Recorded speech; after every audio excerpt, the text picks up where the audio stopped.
আল্লাহ রাব্বুল আলামিন বলেন, আমি মুমিনদের জান এবং মালকে ক্রয় করেছি একমাত্র জান্নাতের বিনিময়ে। হাদিস শরীফে রাসূল করিম সাল্লাল্লাহু আলাইহি সাল্লাম বলেন, قال رسول الله صلى الله عليه وسلم بني الإسلام على 50 شهادة لا إله إلا الله وأن محمد رسول الله صلى الله عليه وسلم وإقام الصلاة وإيتاء الزكاة والحج وصوم رمضان। মুসলমানদের বা ইসলামের মূল স্তম্ভ বা ভিত্তি হচ্ছে পাঁচটি। প্রথমত হচ্ছে কালিমা। এই কালিমাটা কি? আল্লাহ রাসূল সাল্লাল্লাহু আলাইহি সাল্লাম একদিন সাহাবা কেরামদেরকে নিয়ে বসলেন, বললেন, হে আমার সাহাবারা, শুনে রাখো, হাসরের ময়দানে আল্লাহ রাব্বুল আলামিন সর্বপ্রথম এক ব্যক্তিকে ডাক দিয়ে বলবে, তোমার আমলনামার হিসাবটা, যে তুমি জীবনে কি কামাই করেছো, কি নেক আমল করেছো আর কি গুনাহ করেছো। সর্বপ্রথম তার নেক আমল থেকে বদ আমলগুলা যখন আনা হবে, আল্লাহ রাসূল সাল্লাল্লাহু আলাইহি সাল্লাম বলেন, মিজানের পাল্লার কাছে নেওয়া হবে বদ আমল। আল্লাহ রাসূল সাল্লাল্লাহু আলাইহি সাল্লাম ডাক দিয়ে বললেন, ও আমার সাহাবারা, শুনে রাখো, আল্লাহ রাব্বুল আলামিন বান্দাকে ডাক দিয়ে বলবে, রে বান্দা, তুমি দুনিয়াতে আমি তোমাকে পাঠাইছি, কি নেক আমল করেছো, কি বদ আমল করেছো, আজকে তুমি আমি আল্লাহর দরবারে হিসাব দাও। আল্লাহ রাব্বুল আলামিনের হুকুমে বান্দার নেক এবং বদ আমলগুলোকে হাসরের ময়দানে মিজানের পাল্লার কাছে আনা হবে, আর সর্বপ্রথম তার গুনাহগুলোকে এক পাল্লায় উঠানো হবে। রাসূল সাল্লাল্লাহু আলাইহি সাল্লাম বলেন, ও আমার সাহাবারা, শুনে রাখো, নেকের থেকে বদের পাল্লাটা কেমন হবে দেখো। তো এক একটা দপ্তর, অর্থাৎ গুনার এক একটা পাল্লা তো ভারী হবে। তোমার দুই নয়ন, তোমার চক্ষু যতটুকু যাবে, গুনার এক একটা দপ্তর ততটুকু হবে। আল্লাহ রাসূল সাল্লাল্লাহু আলাইহি সাল্লাম বলেন, এইভাবে 99টা দপ্তর যখন এক পাল্লায় রাখা হবে, বান্দা কান্না করতে করতে অস্থির হয়ে যাবে। ওই সময় আল্লাহ রাব্বুল আলামিন বান্দাকে বলবে, রে বান্দা, তুমি কেন কান্না করতেছ? কান্না করো না, তুমি যে আমার কালিমা পড়েছ, আমাকে না দেখে সাক্ষী দিয়েছ লা ইলাহা ইল্লাল্লাহ, আমার হাবিবকে শেষ নবী হিসাবে তুমি গ্রহণ করেছ, আজকে তোমার চিন্তা নাই। তারপরে বান্দা হাই হুতাশ করতে থাকবে। বদের 99টা দপ্তর পাল্লায় যখন রাখা হবে, পাল্লাটা এত ভারী হয়ে যাবে।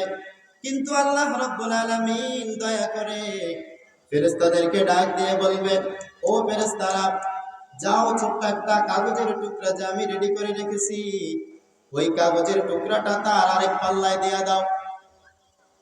যখন আল্লাহ রাব্বুল আলামিন ছোট আরেকটা কাগজের টুকরা আরেক পাল্লায় রাখবে, সঙ্গে সঙ্গে তার বদের পাল্লা থেকে নেকির পাল্লাটা বেশি ভারী হয়ে যাবে। সাহাবারা জিজ্ঞেস করলো, ইয়া রাসূলুল্লাহ, ইয়া হাবিবাল্লাহ, তার বদের পাল্লা এত ভারী, এতগুলা দপ্তর দিয়েছে, এত ভারী ছিল, কিন্তু ছোট্ট একটা কাগজের টুকরা রাখার পরে কিভাবে পাল্লাটা এত ভারী হয়ে গেল? ইয়া রাসূলুল্লাহ, ইয়া হাবিবাল্লাহ, এই কাগজের টুকরার ভিতরে কি লেখা? আমার রাসূল ডাক দিয়ে বলল, রে সাহাবারা, শুনে রাখো, এই পাল্লার ভিতরে যেটা লেখা আছে, 7 আসমান 7 জমিন আর 7 গোটা পৃথিবী যদি এক পাল্লায় রাখা হয়, আর এই কাগজের টুকরার ভিতরে যে লেখাটা আছে, এই লেখাটা যদি এক পাল্লায় থাকে, আল্লাহ রাব্বুল আলামিন এই 7 আসমান 7 জমিন থেকে এই কাগজের টুকরার লেখাটা বেশি ভারী করে দিবেন। ইয়া রাসূলুল্লাহ, ইয়া হাবিবাল্লাহ, তাহলে এই লেখাটা কি একটু বলেন?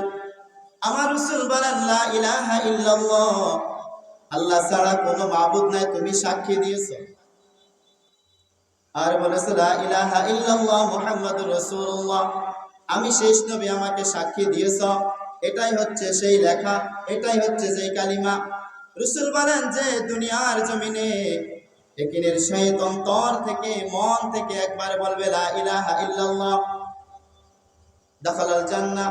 যে বান্দা একবার বলবে লা ইলাহা ইল্লাল্লাহ, আল্লাহ রাব্বুল আলামিন তার সাজার পরে তার জন্য জান্নাতের ব্যবস্থা করে দিয়েছেন। হিজরি 13তম সময় আল্লাহ রাসূল সাল্লাল্লাহু আলাইহি সাল্লাম যখন মদিনা শরীফে গেলেন, ওই সময় রাসূল সাল্লাল্লাহু আলাইহি সাল্লামের কাছে 72 জন লোক বায়াত গ্রহণ করেছে। এর ভিতরে 70 জন হচ্ছে পুরুষ আর 2 জন হচ্ছে মহিলা। বায়াত গ্রহণ করার পরে জিজ্ঞেস করলো, ইয়া রাসূলুল্লাহ, ইয়া হাবিবাল্লাহ, আমাদের করণীয়টা কি, আমরা কি করব? আল্লাহ রাসূল সাল্লাল্লাহু আলাইহি সাল্লাম বলেন, হে লোক সকল, তোমরা আজকে ইসলাম গ্রহণ করেছ, কালিমা পড়েছ। দুনিয়ার মানুষ যে কালিমা পড়লে বেঈমান থেকে ঈমান হয়ে যায়, কোন কাফের কোন বেঈমান যদি মুসলমান হতে চায়, সর্বপ্রথম গোসল করে পবিত্র হয়ে কালিমা পড়তে হয়। আমার রাসূল সাল্লাল্লাহু আলাইহি সাল্লাম বলেন, তোমরা কালিমা পড়ে যখন ঈমান এনেছো, এক আল্লাহ ছাড়া অন্য কারো সিজদা করা যাবে না। আমার আল্লাহকে সিজদা করবা, তিনার প্রশংসা করবা, তিনার দাসত্ব করবা, তিনাকে সিজদা করবা। ওই আল্লাহ ছাড়া অন্য কারো কাছে তুমি মাথা নত করতে পারবে না। আর আমি শেষ নবী, আমার পরে আর কোন নবী আসবে না, এটা গ্রহণ করতে হবে। আল্লাহ রাসূল সাল্লাল্লাহু আলাইহি সাল্লামের নেতৃত্বে হযরত ওমর রাদিয়াল্লাহু তাআলা আনহু সহ হযরত হুযায়ফা রাদিয়াল্লাহু তাআলা আনহু একটি কাফেলা রোম সম্রাটের উদ্দেশ্যে বের হলো। রোম দেশে যাবেন, রোম সম্রাটের সাথে দেখা করবেন। প্রতিমধ্যে আল্লাহ রাসূল সাল্লাল্লাহু আলাইহি সাল্লামের আদেশ পেয়ে যখন হযরত ওমর রাদিয়াল্লাহু তাআলা আনহু হযরত হুযায়ফা রাদিয়াল্লাহু তাআলা আনহু সহ কাফেলা রওনা হলেন। রোম সম্রাটের বাহিনী, নিষ্ঠুর বাহিনী পথের মধ্যে আক্রমণ করলেন।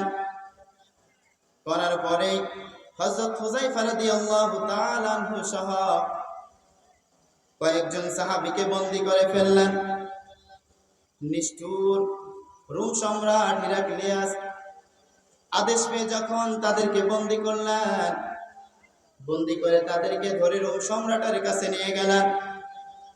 যাওয়ার পরে রোম সম্রাট ডাক দিয়ে বলতেছে, হে লোক সকল, তোমরা কারা, কোন দেশ থেকে এসেছ, কোথায় থেকে এসেছ?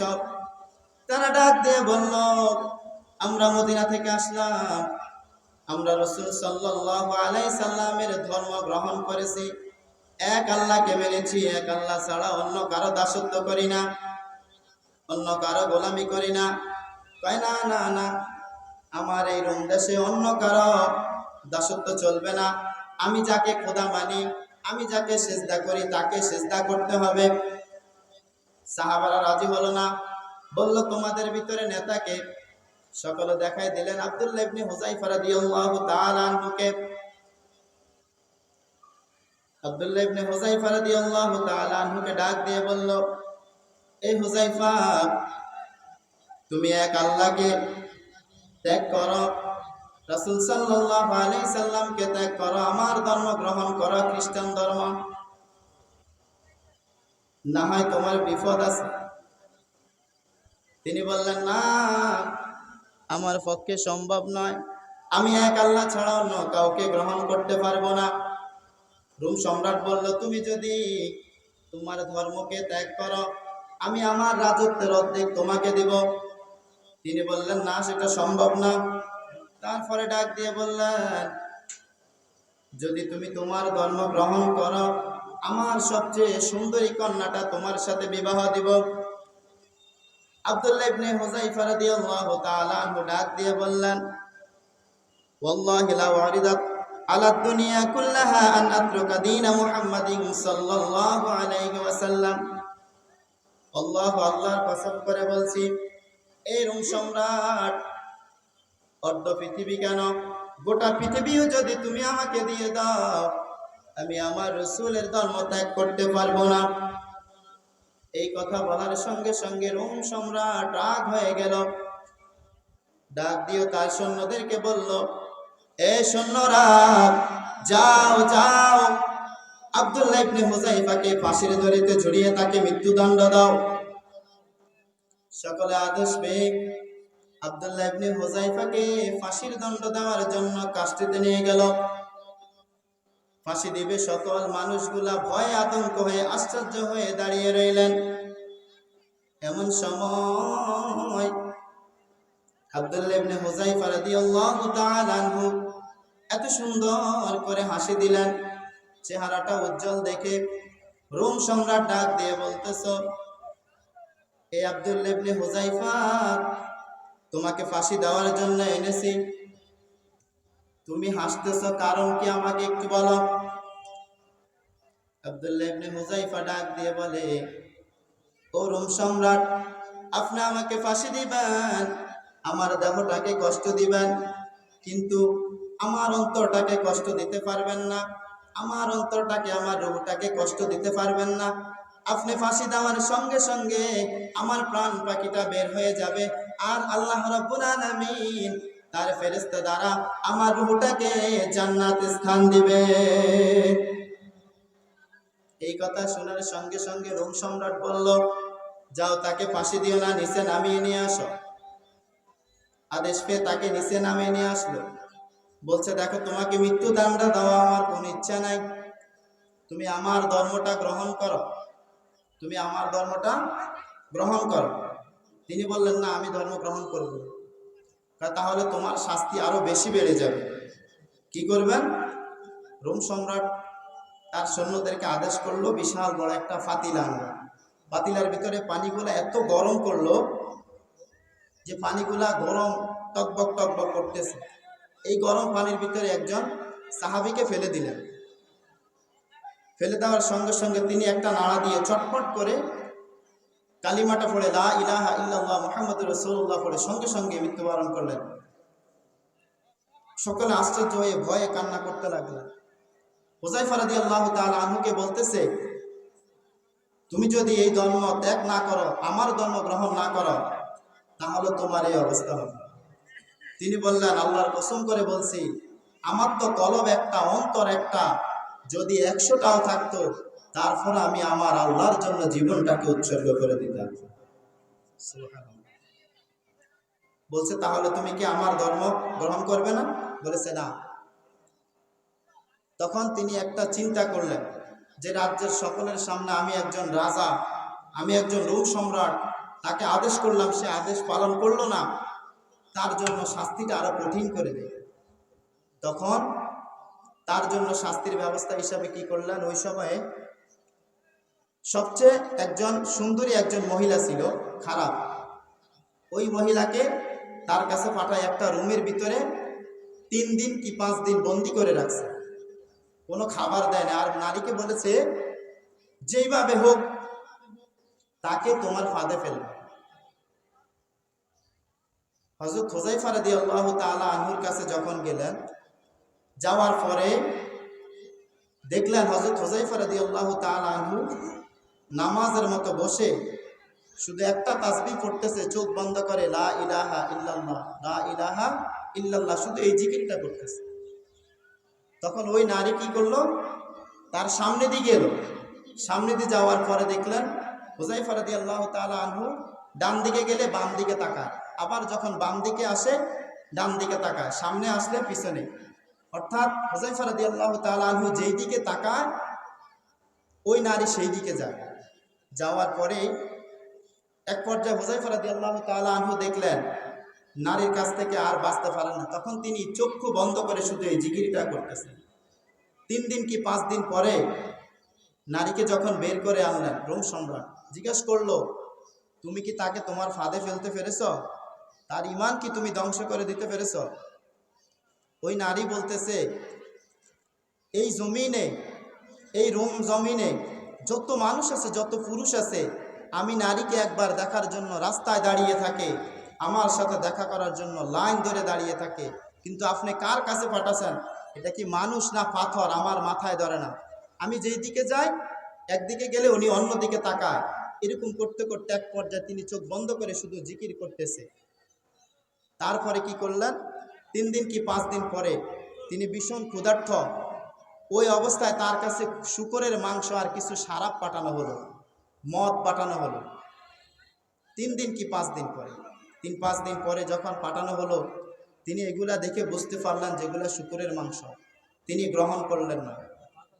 আরো 3 দিন কি 5 দিন পরে যখন রোম সম্রাট তার কাছে গেল, গিয়ে জিজ্ঞেস করলো, তোমাকে এত কিছু দিলাম, তুমি নারীর প্রতি আসক্ত হলা না, ফাঁসিতে আসক্ত হলা না, ফাঁসিকে ভয় ফেলে না, উত্তপ্ত গরম পানিকে ভয় ফেলা না, মদ শারাব খেলা না, তুমি কি আসলে কেন এগুলা গ্রহণ করো নাই? তুমি না প্রচণ্ড ক্ষুধার্ত? বলেছে, হ্যাঁ আমি ক্ষুধার্ত, কিন্তু এই শূকরের মাংস শারাব এগুলা হারাম, এগুলা খেলে আমার আল্লাহ বেরাজি হবে আর শত্রু খুশি হবে, আমি আমার আল্লাহকে বেরাজ করতে চাই না, আমি এগুলা গ্রহণ করব না। আপনি আমাকে মৃত্যুদণ্ড দিয়ে দেন, তারপর আমি এগুলা গ্রহণ করব না। তখন রোম সম্রাট বলল, তোমাকে একটাই আদেশ, একটাই হুকুম, একটাই জারি, তুমি যদি আমার এই কথাটা শুনো তোমাকে মুক্তি দিয়ে দেব। কি? তুমি সকলের সামনে আমার কপালে একটা চুমু দিবা, তাহলে তোমাকে আমি মুক্ত করে দেব। হুযায়ফা রাদিয়াল্লাহু তাআলা আনহু বললেন, হ্যাঁ আমি আপনার কপালে চুমুন দিব, তবে একটা শর্ত আছে। কি শর্ত? আমি সহ সকল বন্দীকে আপনি মুক্ত করে দিবেন। বলেছে, ঠিক আছে আমি রাজি। কারণ তিনি সকল জনগণের কাছে ছোট হয়ে গেলেন। যত রকম মৃত্যুদণ্ড দিল, কোনো কিছু ভয় পেল না, নারী মদ কোনো কিছুর ভিতরে তিনি আসক্ত হলো না। যেহেতু হুযায়ফা রাদিয়াল্লাহু তাআলা আনহু তিনার কপালে চুমা দিবেন, একটা জিনিস রাজি হলো, সকল মানুষকে দাওয়াত করে আনলো। আনার পরে হুযায়ফা রাদিয়াল্লাহু তাআলা আনহু তার কপালে চুমা দিলেন। ওই রোম সম্রাট তার কথা মতো সকলকে মুক্তি দিয়ে দিলেন। ওই কাফেলার সঙ্গে হযরত ওমর রাদিয়াল্লাহু তাআলা আনহু ছিলেন, মনে আছে? তিনার সাথে সর্বপ্রথম দেখা হওয়ার পর তিনি আশ্চর্য হয়ে গেলেন, হে হুযায়ফা, তুমি কিভাবে মুক্তি পাইলে? কয়, আমাকে ফাঁসি দেওয়ার আদেশ করেছে, গরম পানিতে সিদ্ধ করে দিবে বলেছে, নারী দিয়েছে, মদ দিয়েছে, আমি কোনো কিছুর ভিতরে আসক্ত হইনি, কিছুকে ভয় পাইনি। তবে সে লাস্টে একটা শর্ত দিয়েছে, তার কপালে চুম্বন দিতে। আমি তার কপালে চুম্বন দিয়েছি, সে আমাকে সহ সকল বন্দীকে মুক্তি করে দিয়েছে। তখন ওমর রাদিয়াল্লাহু তাআলা আনহু তাকে জড়াই ধরে তার কপালে চুম্বন দিলেন। সকলে আশ্চর্য হয়ে গেল, খলিফাতুল মুসলিমিন আপনি তার কপালে চুম্বন দিলেন, কি কারণ? আমি শুধু এই কারণে দিয়েছি, সে এত কিছু করার পরেও তার ঈমান সে হারায় না, তার ঈমানটা কত মজবুত, আল্লাহর কসম তোমরাও তার কপালে চুম্বন দাও, যে সে এত কিছুর পরেও তার ঈমানটা সে বাঁচিয়ে রেখেছে। এই ঈমানটা হচ্ছে লা ইলাহা ইল্লাল্লাহ। আমরা আল্লাহকে দেখি নাই, কিন্তু আল্লাহকে বিশ্বাস করেছি।